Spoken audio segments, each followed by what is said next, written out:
Fitness Podcast. I am your co-host, JP John Boss, my two-man power trip, of course. Joining me is the doctor himself, Dr. Lavie Margolin. Lavie, how you doing today, sir?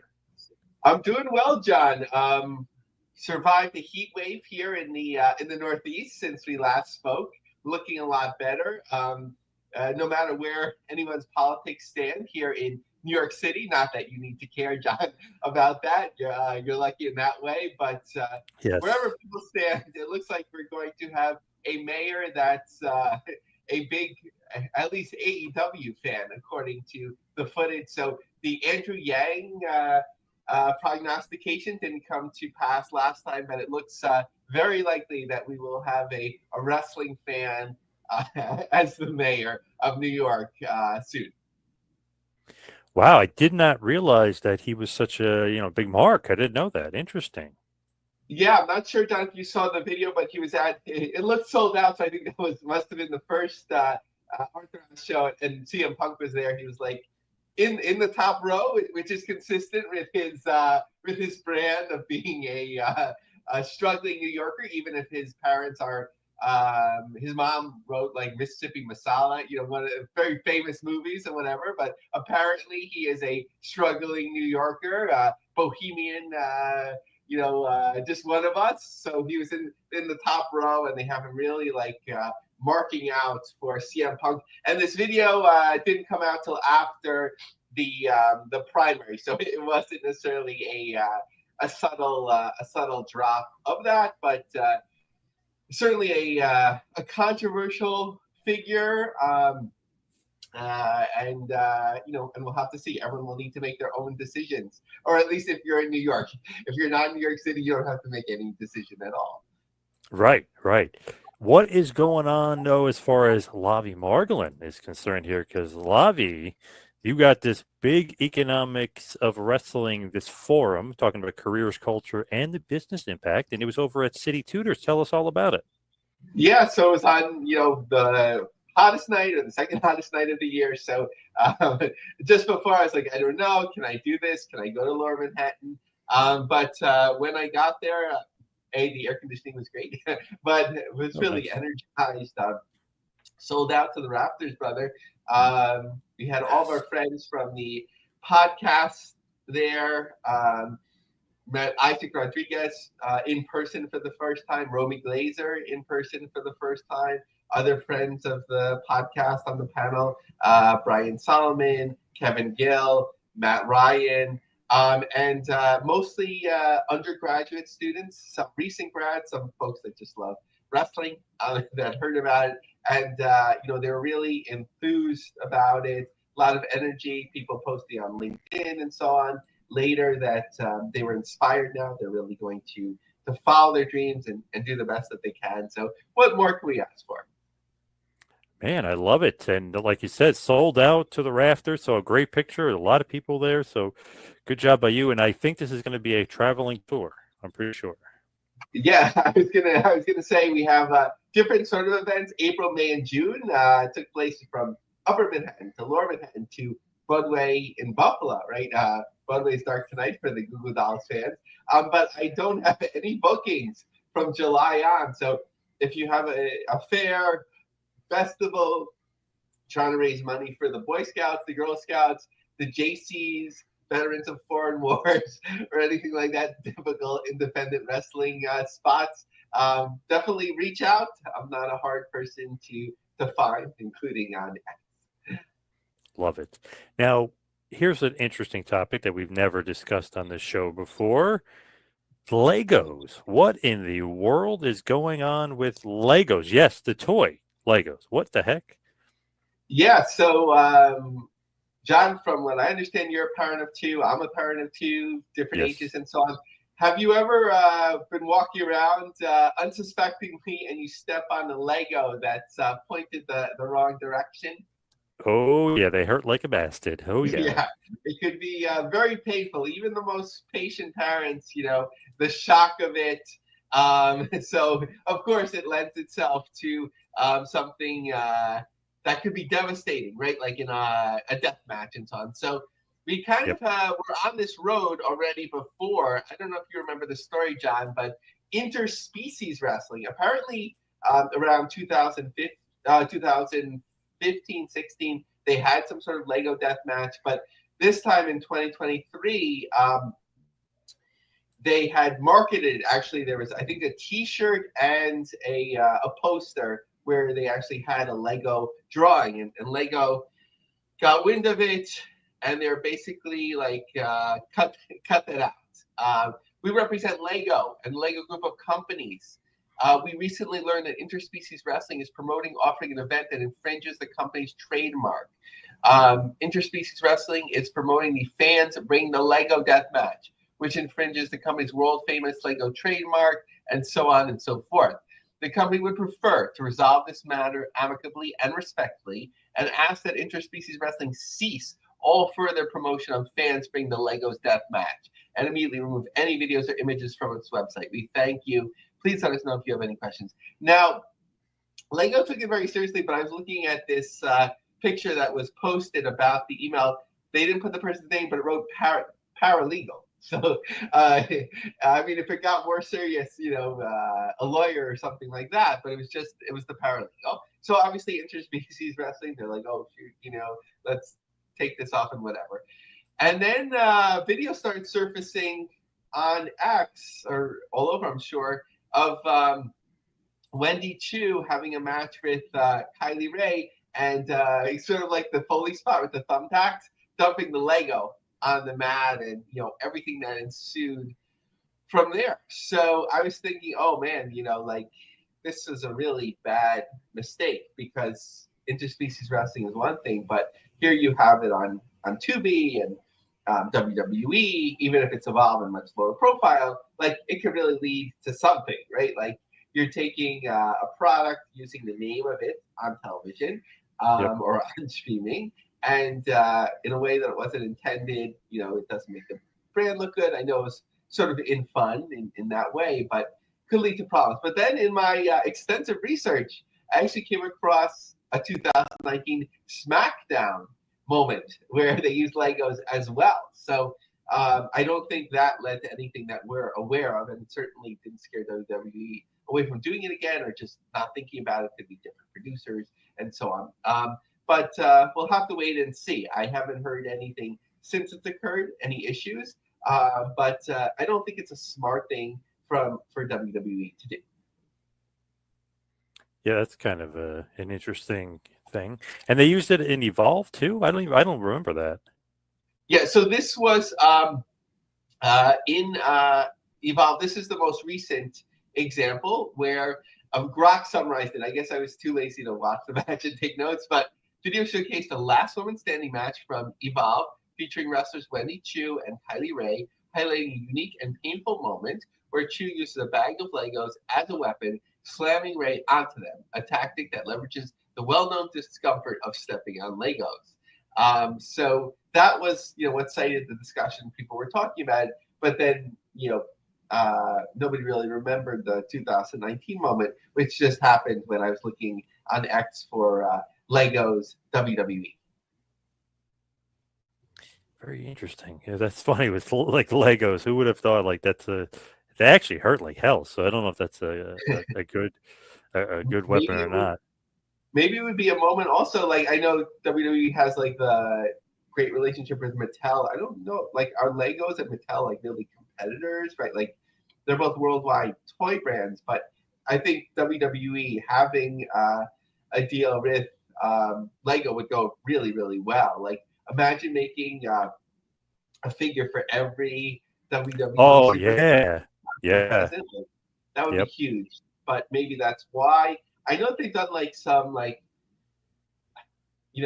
wouldn't say necessarily knockoff brands, but similar buildable plastic products of a similar nature in the past. But I don't think that those have been very popular or very extensive. They could do the Lego breakaway table, like the Slim Jim tables. They could do stuff like that too. Oh, that's a good point. I was actually thinking about like Slim Jim of how they're so protective of the brand. But should people want more Lego talk and information, I did a whole article on it on linecupjobsearch.com. Nice. What is going on in CMLL? Because we talked about it last week. They claim to own a promotion in New York City. Kevin Kleinrock maybe says they don't. Like, what's the deal here? Yeah, yeah. So it was right this article uh, where it was saying like owner and so on, and I was I was going to keep it somewhat anonymous. Maybe it's Kevin, maybe it's not. All that sort of thing, but. It could be Kevin that gave us this information, but basically, those in the industry felt that it was that they don't own the company. Maybe it was like not necessarily a mistranslation, but sometimes like when you're translating from one language to another, like there's a certain subtlety, like saying like affiliation rather than ownership. So we were suspect of it last week, not suspect enough not to share the story, but I would say it leans more towards not owning it necessarily. So here's some feedback that I got. Not at all. They just book talent independently like anybody else. I would 99.9% bet on the CML has zero interest in owning any businesses outside of Mexico from what we've all been told.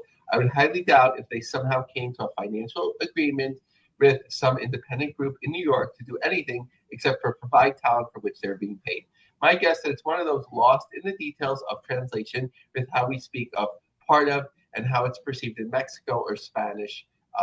Part of one meaning like more ownership, one just being like affiliated with. So, I mean, I think it would be smart for CMLL if they had such ambitions to have ownership stakes rather than doing this like sort of like farming out constantly talent. I mean, maybe there's more opportunity for that because AAA will likely be doing that a lot less, especially into the US, I would gather in the future. But CMLL has its like, they're probably best positioned of any pro wrestling company in the world, meaning they own their buildings, right? Like they're so well established, tourism brand and so on. Maybe they could just, play it safe. And that's how they've done it for the most part.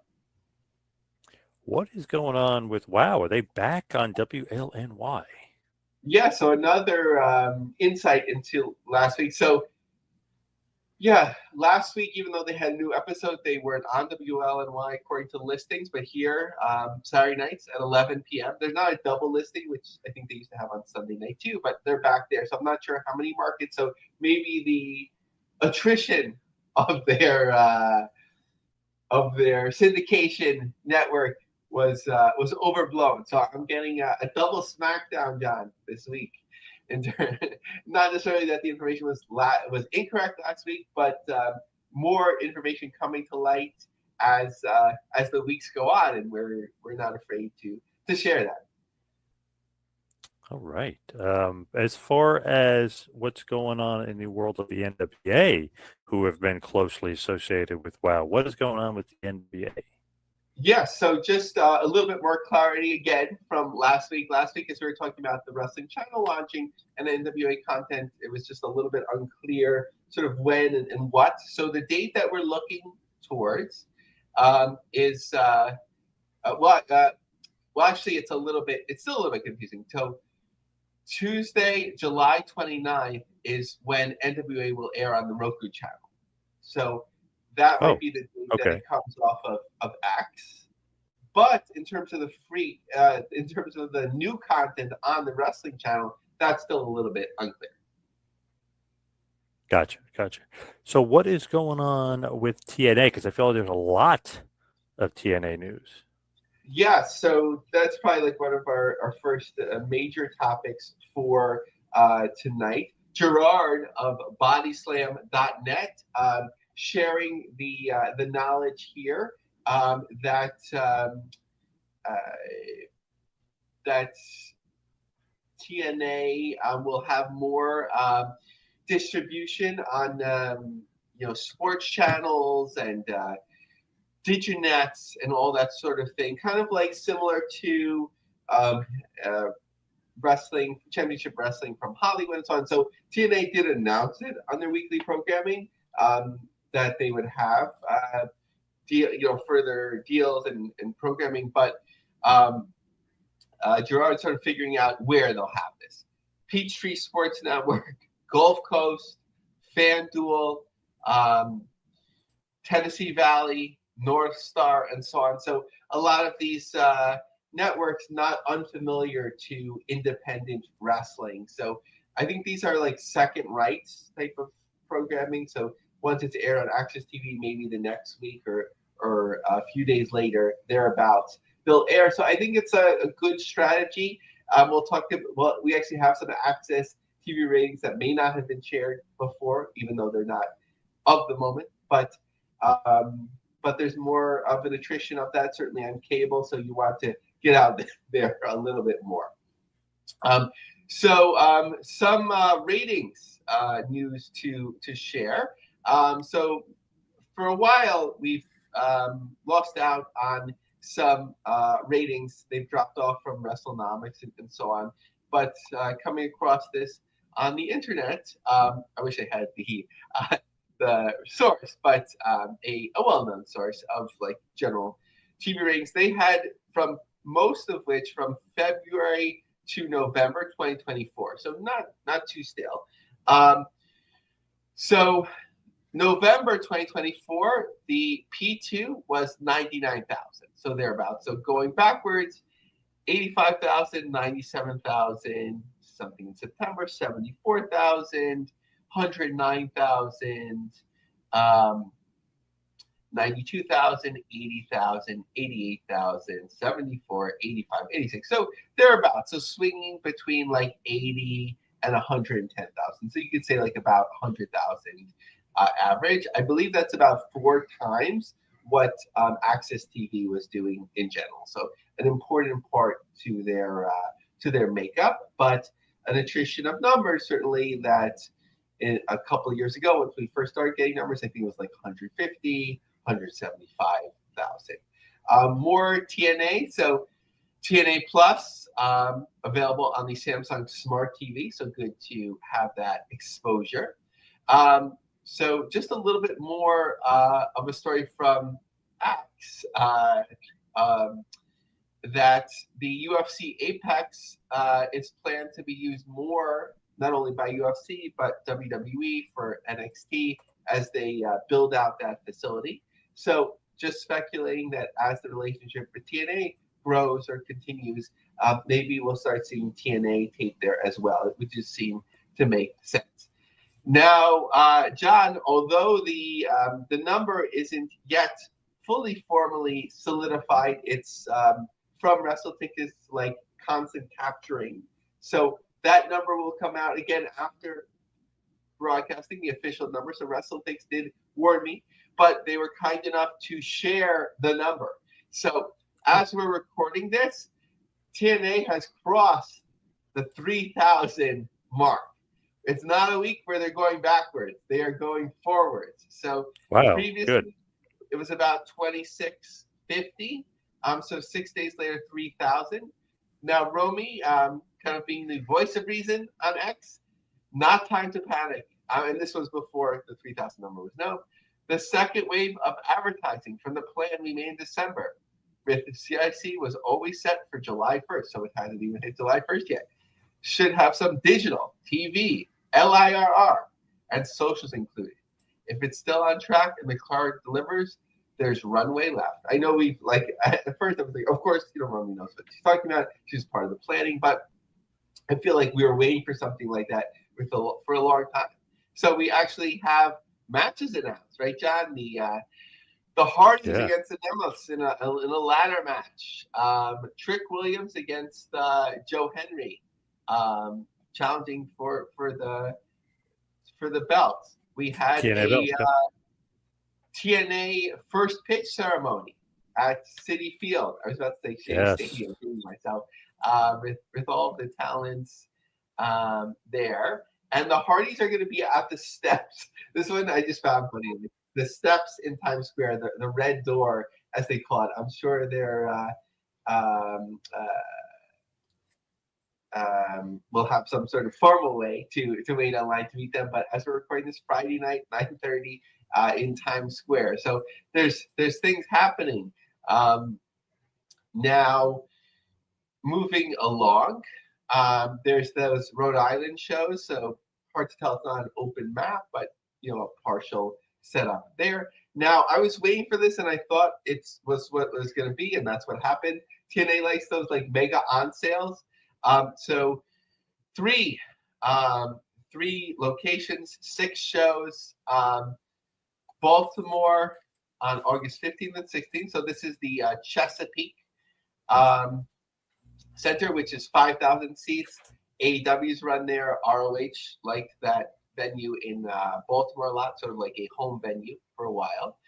Minneapolis Armory, which can be set up in a number of ways, 8,400 capacity, September 4th and 5th. And Edmonton Expo Center. Likely it would be in Hall D, although that's not yet clear, on September 26th and 27th. Hall D can be configured between 2,300 and 7,000.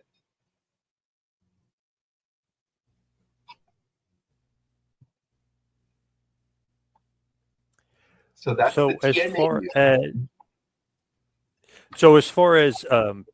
TNA and Belmont, we should hopefully maybe get to 4,000, or that's a pipe dream, or is that kind of crazy? I still think that it's a possibility. I was thinking that like it'd be that clip where they're so like moving 65, 75, whatever, but it seems like we thought they got off to a better start than they did.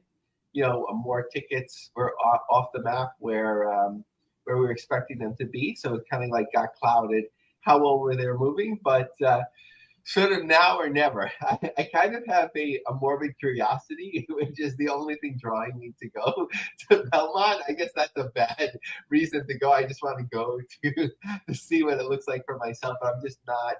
I guess Joe Henry would be something curious. I've never seen him live to see how fans react to that, but I probably won't go. What about GCW? What's going on with them? So sort of a bigger story here. So Miyu Yamashita, despite the fact that she's wrestled in Missouri multiple times, had all the relevant required documents, and has a valid work visa, the Missouri Athletic Commission will not license Mia to wrestle today because she does not have a social security number. So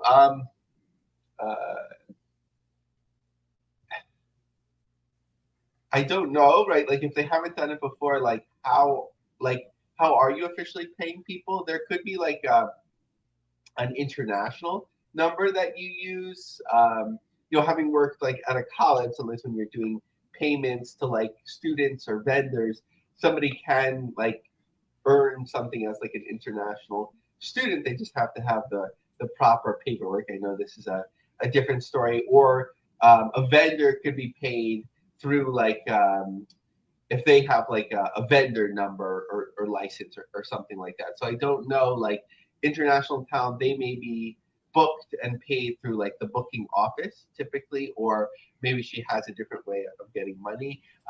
Obviously, I have no idea GCW would do something like this or whatever, but like obviously for international talents historically, or persons that may not have proper U.S. documentation, independent wrestling is a cash business, so maybe that hasn't been an issue depending on the promotion and so on in the past. But here, it was a sticking point. So of all sources, a libertarian publication, you don't think like GCW and libertarian, but libertarian publication picked this up. So should there be a lot of crossover here? Maybe GCW should book Glenn Jacobs.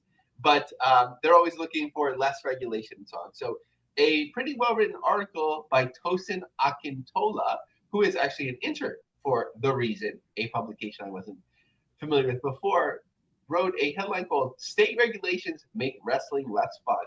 I didn't necessarily see that as like sort of like the headline, but the details are interesting. So I'm just going to give some of that. Missouri's denial of Miyu Yamashita's wrestling license, despite a valid work visa, is a microcosm of overregulation that hurts professional wrestlers and the industry across the country. The Missouri Athletic Commission denied Yamashita license to wrestle in her tag team champion match on Sunday. She has a valid work visa.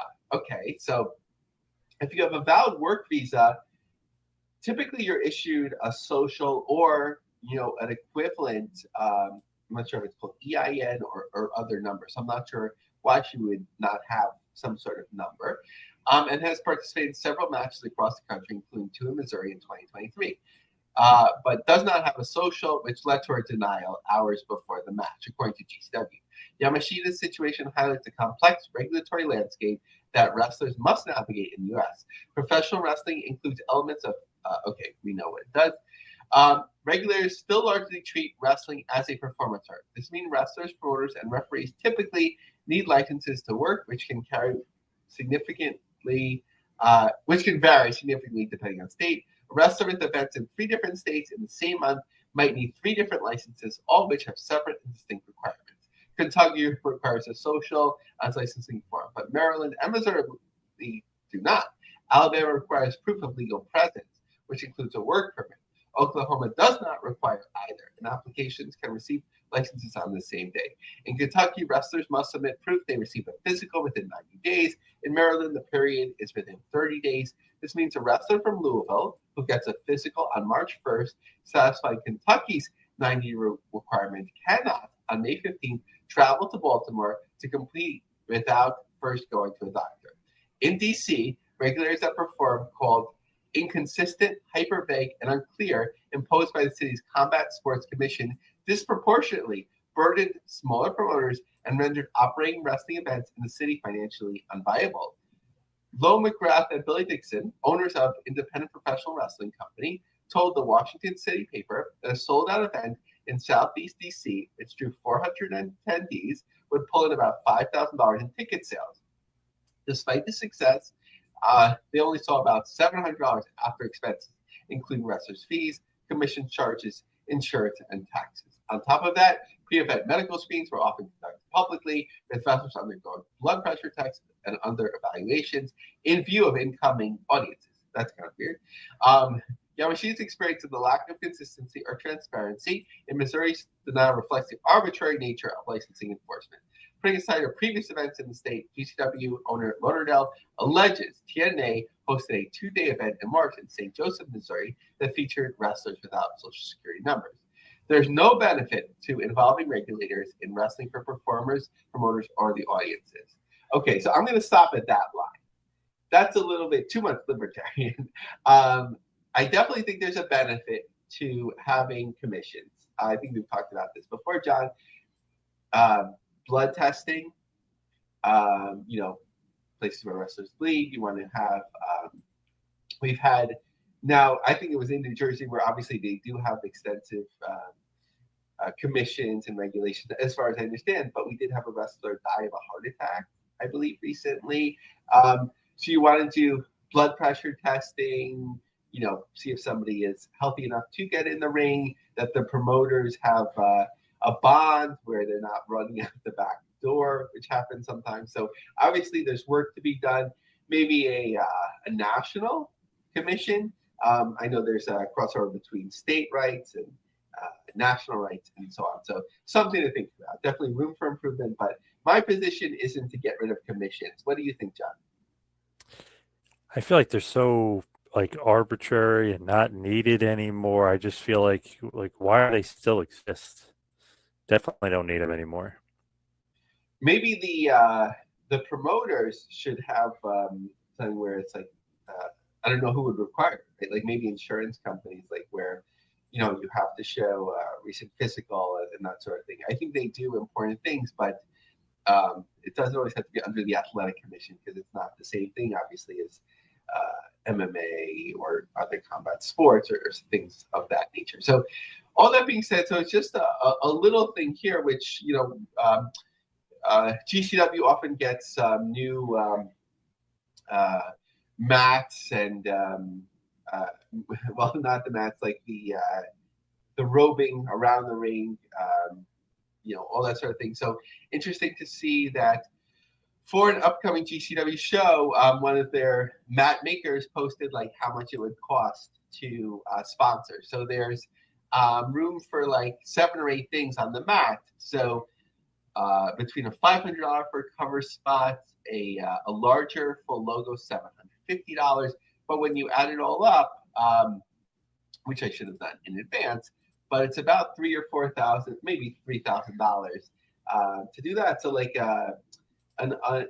another form of revenue for a company like GCW after the cost of obviously getting this made professionally that we don't often think about, in addition to things like Patreon. So besides the Triller Plus, ticket sales, merchandising, as Brett once said on our podcast, like everything, is important. So just a little bit without belaboring the GCW ticket sales at the moment, because we just covered it last week and there's not a lot of changes. The Dallas show has picked up a lot. The reserve, which is just 5 rows and some stage seating, I believe, just GA available. Brett had put out there that it looks like it would. I'm not sure confirming if it already was or if it looks like it will be, or it's on track to be the biggest attendance in Dallas. So that's coming through. You could even see it with AEW sales really picking up at the ballpark, which was looking, I wouldn't say bleak, but it was looking disappointing for a while. So that momentum picking up. GCW in a ballpark, though, in Brooklyn. Still 4th row, and 4th row is the latest reserve, so some of those still remain, and then GA available in some special packages.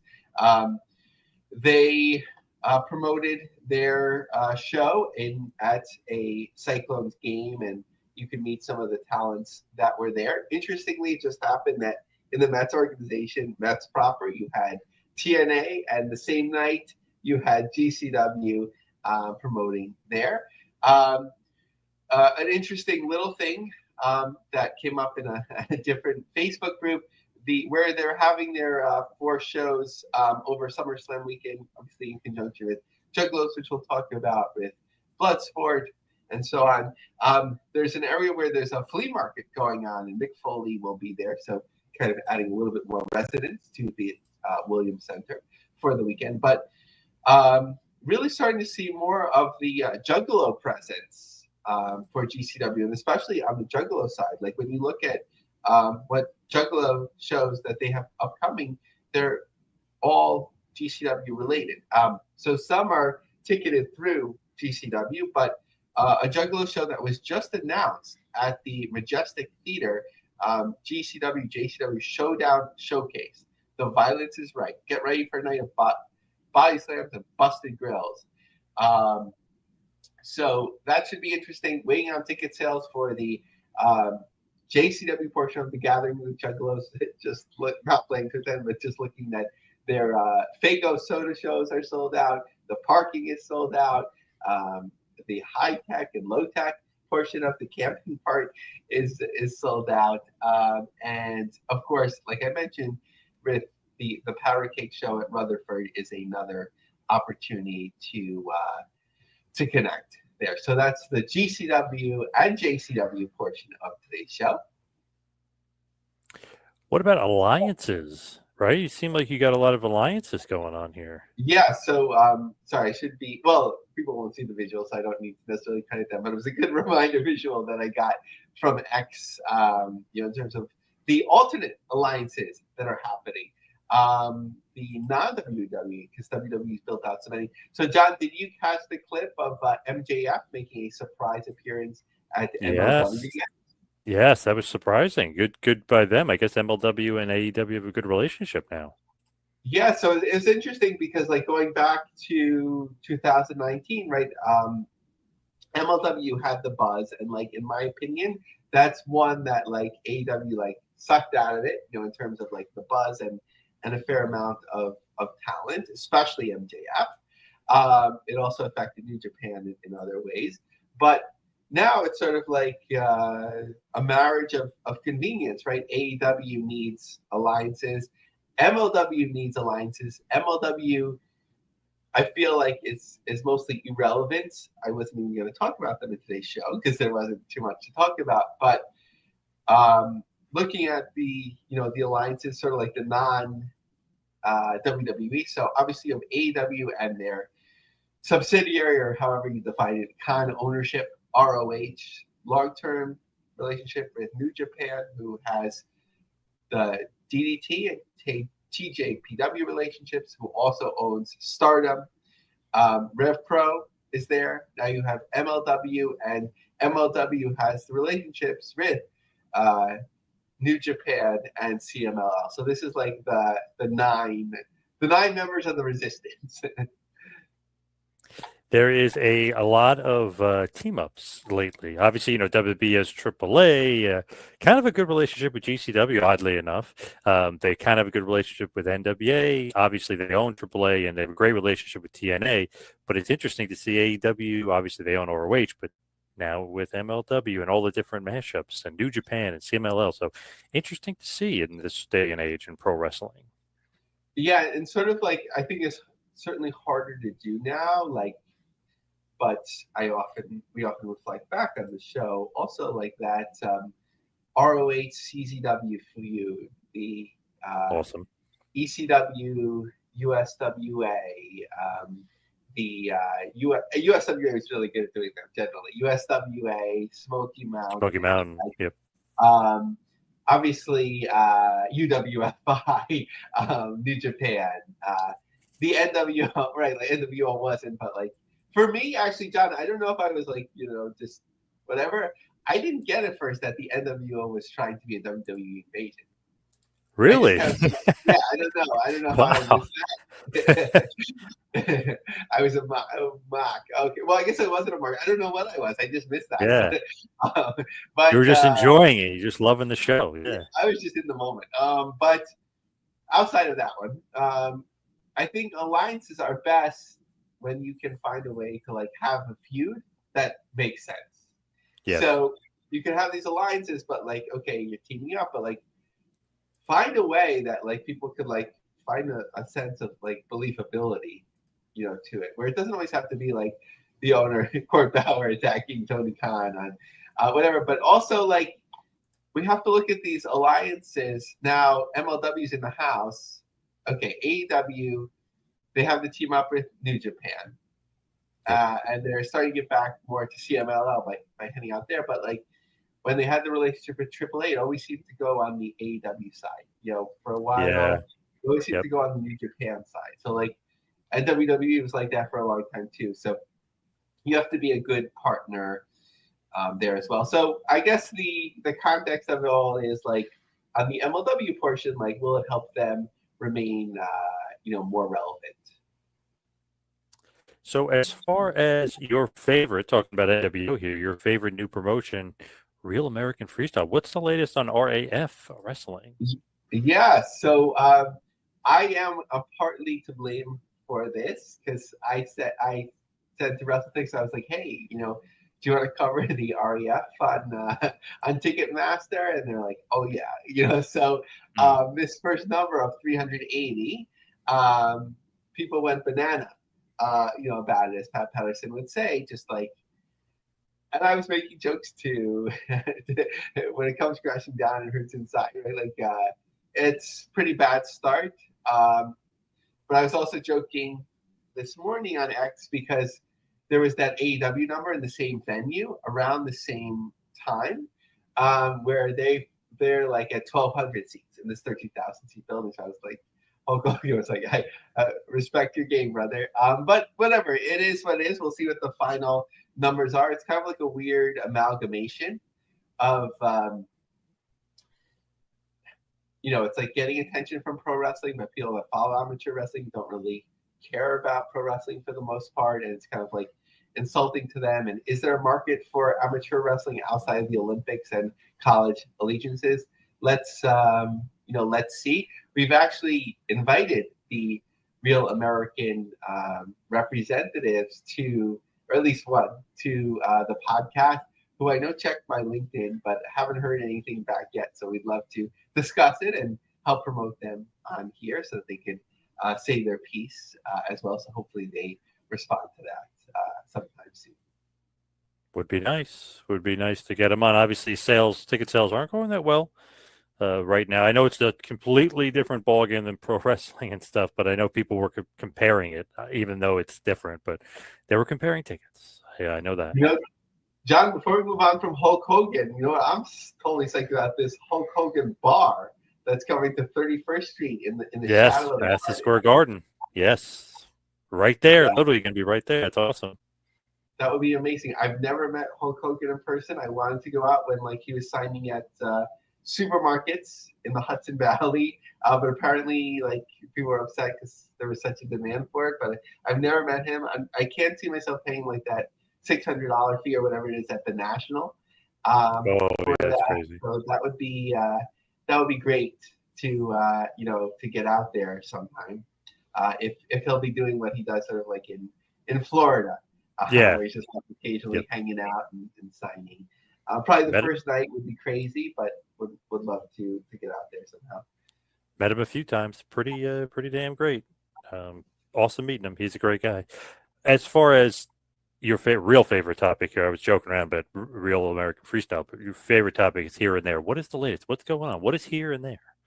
So it's good to check in at Championship Wrestling from Hollywood, United Wrestling Network. Every once in a while, they're always up to something. So this post was actually from about 6 weeks ago, but it kind of gives a sense into where they're pointed. So I didn't realize that the Gotham Wrestling that was taped in Nyack, New York, which isn't really like Gotham at all. it's New York State. It doesn't feel like New York City at all, but a very lovely neighborhood where I have friends and that have gone to camp up there. Actually, family that's involved with camp, not too far outside of there right now. But it's not New York City, not at all. But they're hoping to get a television deal or exposure. Kind of like the way they do things generally is that it's a barter between getting on different networks, and something that they've done really well. But interesting to see that a lot of their affiliations are kind of working with TNA now. I'm not sure if there's a trade-off where they can't just have both, or if it's causing any pain points for Dave Marquez and his team, but that's something to watch. But all that being said, Marquez had written 2025 is turning into a big year for United Wrestling, Memphis Wrestling, Championship Wrestling, and Gotham, set to premiere on October 16th. We're also working on returning to Atlanta, Arizona, and Louisville. Always trust the process, even if it takes 30 years to complete, and have half a working face. So that's that. Just a quick note as thematically, as we were talking about independent wrestling booking promote venues. The Ocean Center. So this is thematic, right? Is that where the NWO debuted? The third man was in the Ocean Center, John? I believe so. Yes. So special venue. So ALW Star Spangled Slammer 9. Since this is their 9th one, I'm going to trust they know what they're doing. I'm not sure if they've been in this venue before, but this semi-gigantic venue. They've distributed 312 tickets, and their show is July 27th. So see what happens there. This venue can hold 679 tickets. It's set up for 1542 at the moment.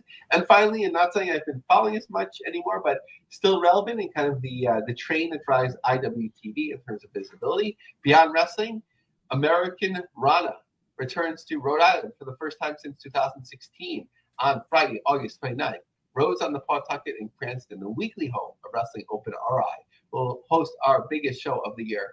I have confidence that the official we are the official business podcast of pwpodlinks.com. So pwpodlinks.com will cover this extensively, I'm sure. Nice. Very, very good. Let's wrap this bad boy up and head towards the plugs. Follow me on Twitter and Instagram at 2ManPowerTrip. How about you, Lavie Marg?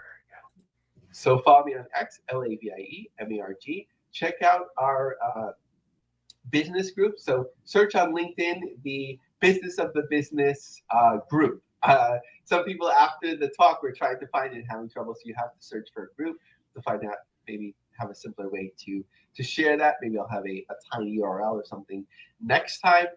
Talked about PW Podlinks. We're the official podcast of Creative Control Network. But if you're listening and you love the show, please spread the word, like us, review us, take a few minutes, keep us going. If you're involved in a business or want to connect us to a business, like to sponsor something related or unrelated, definitely reach out. Nice. Thank you, Lavie. Thank you, everybody out there, for listening. We will see you right back here next week for a little business of the business. We'll see you next week, folks.